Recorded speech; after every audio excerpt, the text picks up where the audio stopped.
የሚወጡ የዘር ፈሳሾች ሶስት አይነት ናቸው። ልብ ብላችሁ ስሙ።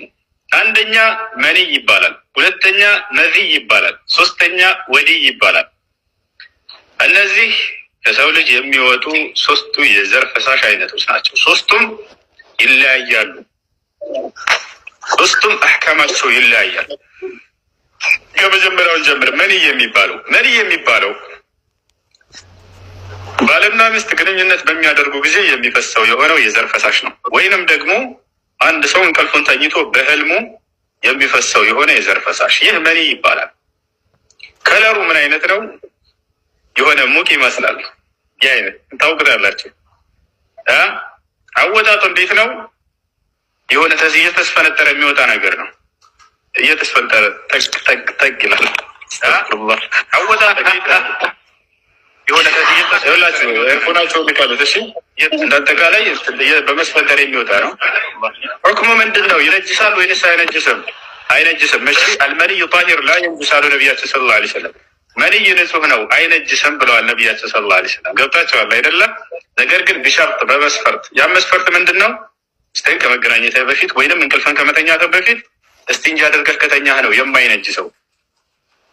እስቲንጃ ሳታደርግ ዝም ብለህ ስንትህን ሸንተህ ከሆነ የገባኸውን የተኛኸው ምን ያልከው የዛኔ ይነጅሳል። ምክንያቱም ሽንትን ተከትሎ ስለሚወጣ ማለት ነው። መንዩ ስለሚነጅስ ሳይሆን እስቲንጃ ሳታደርግ ስለተኛ ነው የሚነጅሰው። የዛኔ የነቃበህን ቦታ ማጽዳትና ልብሱንም እንዲሁም ማጠብ ይጠበቅባል። ነገር ግን እስቲንጃ አድርገህ ከተኛ አይነጅስም። መንዩ በራሱ አልመኒ ላ የንጅስ ብለዋል ነቢያችን ሰለላሁ ዐለይሂ ወሰለም። አይነጅስም ብለዋል። ይህ የመጀመሪያው መኒ የሚባለው ነው። ሁለተኛው መዚህ ወይም መዚህ የሚባለው ደግሞ በግንኙነት የሚወጣ አይደለም፣ ወይንም እንቅልፍን ተኝተህ የሚወጣ አይደለም። ከሚስትህ ጋር ልክ ወንድማችን እንዳነሳው ከሚስት ጋር በመላፋት ወይንም ደግሞ ስለ ሴት የሆነ ነገር ስለ ስሜታዊ ነገር በማሰብ ምናምን የሚወጣ የሆነ የዘር ፈሳሽ ነው። ከለሩ ምን አይነት ነው? እሱ ውሃ ትመስላለች። አወጣጧ ዝልግልግ እያለች የምትወጣ ነች። የሆነ ትለጠጣለች ምናምን። ያኛው ግን የቀደሙ የሚለጠጥ አይደለም፣ ዝም ብሎ በመስፈንጠር የሚወጣ ነው። ከለሩም እንዲሁ ይሄኛው ሙቅ ይመስላል ብለናል። ይሄኛው ደግሞ ንጹህ ውሃ ነው የሚመስለው። እሺ መዚህ ይህ ከሆነ ይነጅሳል አይነጅስም? መዚህ ይነጅሳል። እሺ መዚህ ይነጅሳል።